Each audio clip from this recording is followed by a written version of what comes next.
Welcome students, आपका हमारे YouTube channel maths RBSC में स्वागत है।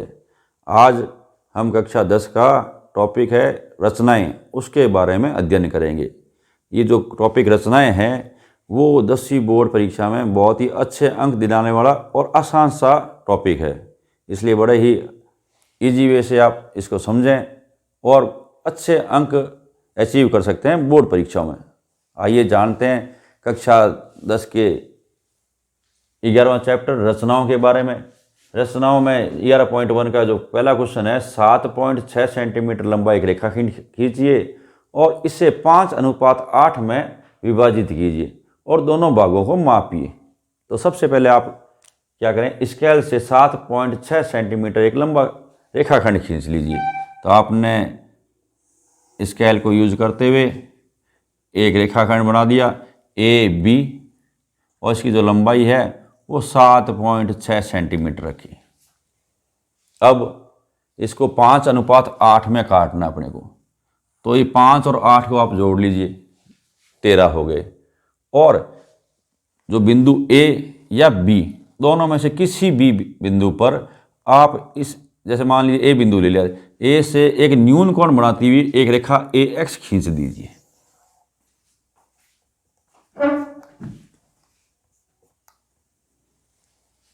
न्यून कोण का मतलब 90 डिग्री से छोटा कोण, 30 डिग्री का, 40 डिग्री का, जो भी आपको इजी लगे। नापने की जरूरत नहीं है, बस अंदाज से एक लाइन खींचनी है। अब काम क्या करना है आपको, जो 5 और 8 को जोड़ा आपने 13, तो इस रेखाखंड AX है उसके 13 टुकड़े करने बराबर माप के। तो इसके लिए आप क्या काम करेंगे, प्रकार लीजिए, प्रकार को थोड़ा खोल लीजिए और प्रकार की नोक को बिंदु A पर रख लीजिए और एक चाप यहाँ से सामने काट दीजिए इस रेखा AX पर। और जहाँ पर आपने पहला चाप काटा है उस बिंदु को नाम दे दीजिए A1। अब A1 पर प्रकार की नोक को रखना है और अगला बिंदु काट देना लाइन के ऊपर और उस बिंदु को नाम दे देते हैं A2। इस प्रकार से आपको 13 चाप काटने हैं। तो ये सारे के सारी जो रेखाएं हैं वो आपस में क्या होगी, बराबर होगी। A3, A4, A5, A6, A7, A8, A9, A10, A11। अगर ये लंबाई कम पड़ रही है तो इसको थोड़ा सा आगे बढ़ा दीजिए। एक्स की लंबाई अपने मर्जी है जितनी ले सकते हैं। तो A12 और A13, यानी आपने काम किया है कि इस रेखाखंड AX को 13 भागों में बांटना है। जिस अनुपात में अगर आपको दे दिया जाए कि 2:3 में काटना है, तो आप क्या काम करेंगे, इसके 2 और 3 को जोड़ेंगे, 5 टुकड़े। इस रेखा A से लेकर X तक थोड़े चाप का साइज बड़ा कर लेना और अंदाज से 5 टुकड़े करने आपको। अगर मान लीजिए लास्ट बिंदु है 13, थोड़ा आगे हो जाता है, थोड़ा पीछे हो जाता है, उससे भी कोई फर्क नहीं पड़ना है।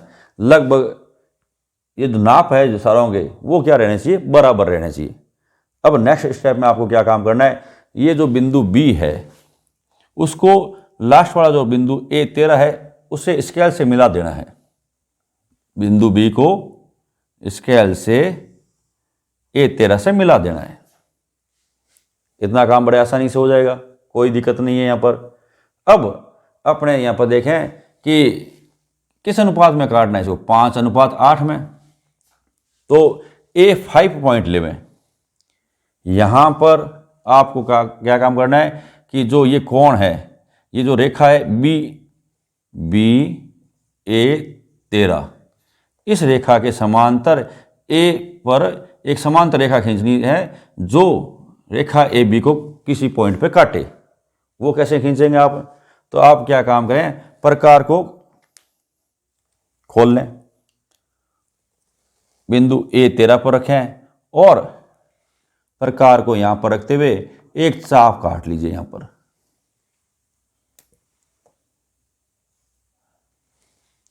प्रकार जितना यहां पर खोल के रखा हुआ है उसी साइज के प्रकार को यहां पर रख के और एक चाप काट लीजिए। अब प्रकार को इस पॉइंट से लेकर यहाँ तक नाप खोल लीजिए कि कितना पॉइंट का नाप है यहाँ, और यहाँ पर रखते हुए और एक चाप यहाँ पर काट दीजिए। तो जो प्रकार पर यहाँ पर चाप कटेगा यानी ये कोण और ये कोण आपस में क्या हो गए, बराबर हो गए, और इस पॉइंट ए को इस चाप से होते हुए आप मिला दीजिए सामने। तो जिस बिंदु पर मिलेगा वो बिंदु को नाम दे देते हैं अपन P। तो ये जो रेखा बन रही है अपने पास में A5P, वो समांतर हो जाएगी किस रेखा के, कि BA13 के समांतर हो जाएगी। क्लियर। ये जो पॉइंट P आ रहा है वो इस रेखाखंड AB को 5:8 में काटेगा। बस इतना सा काम करना है, और अपन ने इस रेखा को 5:8 के अनुपात में काट दिया। दोबारा चेक कर लीजिए। रेखाखंड AB बराबर 7.6 सेंटीमीटर का खींचना है अपने को। उसके बाद में बिंदु A से कोई न्यून कोण बनाते हुए एक रेखा खींची AX। अब जिस अनुपात में काटना है 5:8 में काटना है, उन दोनों को ऐड करना है। वो कितना हो गया, 13 हो गया। अब इस रेखा AX के 13 टुकड़े आपको करने हैं। वो प्रकार में दूरी कवर की, और प्रकार का पहला पॉइंट नोक रखी A पर, और एक चाप काटा, जो बिंदु आया उसका नाम दिया अपन ने A1। फिर A1 पर नोक रखी, फिर अगला बिंदु निकाल लिया वो A2। इस तरीके से अपने को इस रेखा AX के 13 टुकड़े करने हैं। जो अंतिम टुकड़ा आएगा, पॉइंट आएगा A13, उसको इस रेखाखंड के बिंदु B से मिला देना है। अब इस रेखाखंड BA13 के समांतर A5 पर, क्योंकि अपने को अनुपात काटना है 5:8 पर, तो बिंदु A5 लेंगे और उस पर इसके बराबर का एक कोण, जो कोण यहाँ पर बन रहा है कौन सा, BA13 और A के बीच में ये जो कोण बना, इसी नाप का कोण यहाँ पर बनाना है। और उसके लिए क्या काम करना है कि प्रकार को खोला हुआ है आपने, और एक चाप यहाँ पर काट दीजिए, और उसी साइज का दूसरा चाप यहाँ पर काट दीजिए। फिर इस पॉइंट से यहाँ तक का जो प्रकार को खोलकर नाप ले लीजिए कि ये कोण का कितना माप है, उतना का उतना माप इसके ऊपर रख लीजिए, और जो चाप आता है उसको A5 से मिलाते हुए रेखा AB को काट दीजिए। जहाँ पर रेखा AB पर जो पॉइंट मिल रहा है उस पॉइंट को नाम दे दिया अपन ने P, और ये जो बिंदु P है वो इस रेखाखंड AB को 5:8 में काटेगा। अब इस क्वेश्चन की आपको माप भी लिखना है, तो स्केल से A से P तक का माप ले लीजिए और P से B तक की दूरी नाप लीजिए, जो क्वेश्चन के अंदर अपन ऐड कर देंगे, लिख देंगे। इस क्वेश्चन की आपको रचना भी लिखनी है, तो रचना के अंदर ज़्यादा कुछ भी नहीं होता है। आपने क्वेश्चन में क्या किया है उसके बारे में आपको लिख देना है पॉइंट बनाते हुए। जैसे पहला पॉइंट आपको लिखना है कि हमने स्केल की सहायता से रेखा AB बराबर 7.6 सेंटीमीटर खींची। फिर दूसरा अपन ने काम क्या किया था, अपन बिंदु A पर न्यून कोण बनाते हुए एक रेखा AX खींची। उसके बाद में प्रकार की सहायता से रेखा AX के 13 टुकड़े किए, 5 + 8 यानी 13 टुकड़े किए, और ये जो क्रमशः बिंदु हो गए A1 A2 से लेकर A13 तक। उसके बाद में बिंदु A13 को बिंदु B से मिला दिया, और A13B रेखा से के समांतर एक रेखा A5 पर खींची, जो रेखा AB को बिंदु P पर काटती है। ये जो बिंदु P आता है वो इस रेखाखंड को 5:8 में काटता है। क्लियर। और मैथमेटिकली इसका स्पष्टीकरण भी अपन लिखेंगे कि क्या स्पष्टीकरण है, औचित्य क्या है इसका। तो स्पष्टीकरण या औचित्य नाम से लिखा हुआ है स्पष्टीकरण, कि ये क्यों 5:8 का हुआ। तो इसके लिए अपने काम क्या करें कि त्रिभुज देखें, 2 त्रिभुज में दिखाई दे रहे हैं APA5 और त्रिभुज AB और A13।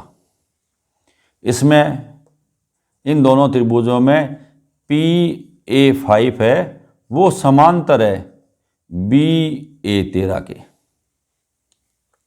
ये दोनों A5 समांतर है BA13 के, यानी ये रेखा और ये रेखा दोनों समांतर हैं। तो अपने यहाँ पर 2 त्रिभुज बने, कौन सा, APA5 ए बी ए 13, यानी ये दोनों त्रिभुज कैसे हो गए? समरूप त्रिभुज हो गए। यानी ये दोनों त्रिभुज क्या हो गए? समरूप हो गए।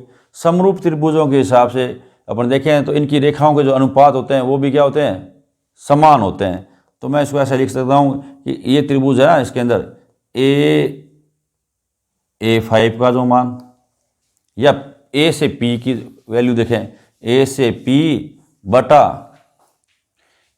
P से B की, इसका जो मान होगा, यानी A से P का और P से B का जो मान है उसका जो मान हो वो A से लेकर A5 तक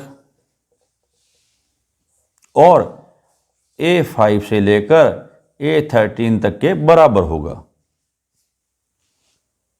क्योंकि इस रेखा के ये दो पार्ट हैं, इसके अनुपात AP बटा PB का जो मान होगा वो A5 से लेकर A13 तक के अनुपात के बराबर होगा। इनका मान कितना है? तो ये अपन ने AP बटा PB बराबर, इन दोनों का मान कितना है? तो A से A5 तक की दूरी अपन ने एक इकाई मान ली, यहाँ से यहाँ तक की दूरी कितनी आ रही है कि 5 आ रही है। तो A5 से लेकर A13 तक की जो दूरी आ रही है वो कितनी आ रही है? 8 आ रही है। इनका यहाँ से यहाँ तक का इसका अनुपात 5:8 में है, इसलिए AP बटा PB का जो मान होगा वो कितना होगा? 5/8 होगा। यानी जो बिंदु P आ रहा है वो रेखा AB को 5:8 में काट रहा है। बड़ा ही आसान सा क्वेश्चन है, इजी वे से इसको आप कर सकते हैं और करीब करीब 3 से 4 नंबर का ये क्वेश्चन परीक्षा में मिल सकता है आपको। ये रचना कीजिए जिसकी भुजाएं दिए हुए त्रिभुज की संगत भुजाओं की 2/3 गुणी हो। तो अपने को काम क्या करना है? सबसे पहले तो एक त्रिभुज बना लेना है अपने को, जिसके नाप दिए हुए 4 सेंटीमीटर, 5 सेंटीमीटर और 6 सेंटीमीटर। इसके लिए क्या काम करें कि सबसे पहले स्केल से 6 सेंटीमीटर भुजा का एक रेखा खींच लेते हैं। ये अपने पास में होगी 6 सेंटीमीटर भुजा, नाम दे दिया अपन ने इसको AB। ये 6 सेंटीमीटर की है। अब प्रकार को 5 सेंटीमीटर खोल लीजिए स्केल की सहायता से और बिंदु A पर रखते हुए नोक को प्रकार की और एक चाप काट दीजिए। फिर प्रकार को 4 सेंटीमीटर स्केल की सहायता से खोल लीजिए, बिंदु B पर रखते हुए एक चाप काट दीजिए और जो बिंदु प्राप्त होता है उस बिंदु को अपन ने नाम दे दिया C। A को C से मिला दीजिए और B को C से मिला दीजिए।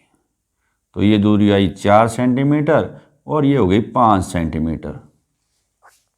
अब हमें क्या काम करना है कि इस त्रिभुज से इस त्रिभुज के जैसा समरूप और इस त्रिभुज की संगत भुजाओं की 2/3 गुणी भुजाओं वाला एक त्रिभुज बनाना है। तो अपने को दिया हुआ है कि 2/3 गुणा, तो इसका मान अपन देखें, ये जो मान है वो 1 से कम आ रहा है। इसका मान 1 से कम आ रहा है। तो अपने काम क्या करना है, इसका मतलब जो त्रिभुज बनाना है वो इस त्रिभुज से थोड़ा छोटा त्रिभुज बनेगा। अगर मान लीजिए कोई नाप दिया होता अपने पास में कि मान लीजिए 5/3 गुणी होनी चाहिए भुजाएं, तो इसका मतलब क्या हो, 5/3 का भाग दें तो वो मान 1 से बड़ा होगा। तो इसका मतलब क्या हो जाएगा, ये जो त्रिभुज दिया इसके समरूप ही एक त्रिभुज बनाना है जो इससे बड़ा हो। अभी की कंडीशन में अपने को दिया हुआ है 2/3 गुणा करना है, तो काम क्या करेंगे, इस त्रिभुज से छोटा त्रिभुज बनेगा। ये दिमाग में होना चाहिए अपने पास में। अब काम जैसे पिछला क्वेश्चन किया था, एक रेखा का 5:8 में विभाजन किया था, उसी हिसाब से बिंदु A से न्यून कोण बनाते हुए एक रेखा खींचनी है आपको, उसका नाम दे दिया X रेखा। अब इसको 2/3 भाग करना है, तो इसमें जो नीचे वाले जो पार्ट दे रखा है, बड़ा पार्ट है, कौन सा है, 3 है, तो इस रेखा के 3 टुकड़े करने हैं। तो आप प्रकार में इस रेखा AX के 3 टुकड़े करने हैं। प्रकार का नाप लिया आपने एक प्रकार में, और लगभग इस हिसाब का नाप होना चाहिए कि इसके 3 टुकड़े बन जाए। मैंने नोक रखी A पर और एक चाप काट दिया, और जो पहला बिंदु प्राप्त हुआ उसको नाम मैंने दे दिया A1। फिर A1 पर प्रकार को रखा नोक को और एक अगला बिंदु काट दिया जिसका नाम दे दिया A2। फिर A2 पर नोक रखी और एक अगला बिंदु काट दिया जिसका नाम मैंने दे दिया A3। जैसे उस रेखा में किया था उसी हिसाब से जो अंतिम बिंदु बी है इस पॉइंट का, उसको इस A3 से मिलाना है। अब ये जो बिंदु बी है उसको अपन ने A3 से मिला दिया। अब रेखा A3 है, A3 बी के समांतर एक रेखा खींचनी है। कौन से पॉइंट पर? ये जो पॉइंट दे रखा है 2, तो अपने A2 रेखा पर इसके समांतर एक रेखा खींचनी है। और समांतर रेखा खींचने के लिए वही पुराना वाला तरीका, प्रकार को कोई भी आपसे खोला और एक पॉइंट यहाँ से लेते हुए एक चाप काटा है, वो चाप यहीं पर कटना चाहिए। तो पहला चाप यहाँ पर आपने काटा, फिर उसी प्रकार का साइज खुला हुआ है उसके हिसाब से एक चाप यहाँ पर काट दिया। अब प्रकार को इस चाप के बराबर नाप लीजिए कि कितना नाप। उसके बाद में यहाँ पर नोक को रखा और एक चाप काट दिया और इस बिंदु ए को जहाँ से चाप कटता है उससे मिला दिया। और यहाँ पर ये जो बिंदु बी प्राप्त हुआ है, इस नए बिंदु को अपन नाम दे देते हैं बी डैश। ये रेखा और ये रेखा समांतर हो गई। अगर आपने कोण बिल्कुल सही बनाया है तो ये रेखाएं दोनों क्या होगी? निश्चित रूप से समांतर होंगी। अब नेक्स्ट स्टेप में ये जो रेखा दे रखी है त्रिभुज के अंदर BC रेखा, इस रेखा के समांतर एक रेखा अपने को खींचनी है जो रेखा SC पर काटे। तो इसके लिए भी जैसा यहाँ पर समांतर रेखा बनाई है, यहाँ पर बिंदु B पर प्रकार को रखते हुए नोक को और एक चाप काटना है। तो आपने पहला चाप काट दिया यहाँ पर और उसी साइज का प्रकार खुला हुआ ही है और बिंदु B डैश पर रखते हुए एक चाप काटना आपको। एक चाप यहाँ पर काट दिया। अब प्रकार को इस कोण के बराबर खोल लीजिए और बिंदु B पर जो नया चाप कटा हुआ है उसके हिसाब से वहाँ पर रखें और एक चाप काटें और B को इस चाप से होते हुए रेखा AC पर बिंदु C डैश पर मिला दिया। ये रेखा और ये रेखा दोनों क्या हुई? समांतर हो गई है। इस हिसाब से अपने देखा कि दो त्रिभुज, एक नया त्रिभुज बन गया अपने पास में AB डैश C डैश, जो त्रिभुज ABC जैसा ही है। यानी दोनों त्रिभुज ABC और त्रिभुज AB डैश C डैश, ये दोनों समरूप त्रिभुज हैं। और जो नया त्रिभुज बन रहा है उसकी भुजाएं जो मूल त्रिभुज ABC है उसकी 2/3 गुना होगी। समरूप त्रिभुजों में अपने को पता है कि जो रेखाओं के अनुपात हैं वो समान रहते हैं। यानी अपने लिख सकते हैं कि AB डैश बटा AB का मान बराबर होगा AC डैश बटा AC के मान के बराबर और B डैश C डैश बटे में BC के बराबर। और ये सारा का सारा जो मान होगा वो कितना होगा? ये 2:3, क्योंकि ये अनुपात 2 पर कट रहा है। तो यहाँ पर ये जो रेखा AB डैश आ रही है इसका मान है 2 और यहाँ से A से B तक की जो दूरी है वो कितनी है? 3 है। यानी इन सारी रेखाओं के जो अनुपात आएंगे वो क्या होंगे? 2:3 होंगे। अतः ये जो त्रिभुज बना है AB डैश C डैश वो मूल त्रिभुज AB से का 2/3 गुणा है। संख्याओं में चेंजिंग करके नए क्वेश्चन बन जाएंगे। तो आपको मूल चीज़ ध्यान में क्या रखनी है कि जो त्रिभुज दिया हुआ है उससे छोटा त्रिभुज बनेगा या बड़ा त्रिभुज, वो आपको यहाँ से क्लियर होगा। यहाँ पर जितना गुणा क्या रखा है, अगर जो मान आ रहा है वो 1 से कम है तो छोटा त्रिभुज बनेगा, और अगर यहाँ पर जो वैल्यू आ रखी है वो अगर 1 से बड़ी है तो त्रिभुज बड़ा बनेगा। तो आप इन क्वेश्चनों को प्रैक्टिस अपने कॉपियों में करें बढ़िया तरीके से, और जो भी क्वेश्चनों में कोई प्रॉब्लम आए तो उसके लिए मेरे को कमेंट कर सकते। तो इन क्वेश्चनों की आप प्रैक्टिस कीजिए और मेरे नए वीडियो के लिए आप मेरे चैनल को सब्सक्राइब कीजिए और बेल आइकन को दबाइए, ताकि जो मैं नया वीडियो डालूं वो तुरंत ही आपको मिल जाए और आपकी तैयारी कंटिन्यूस रहे। थैंक्स।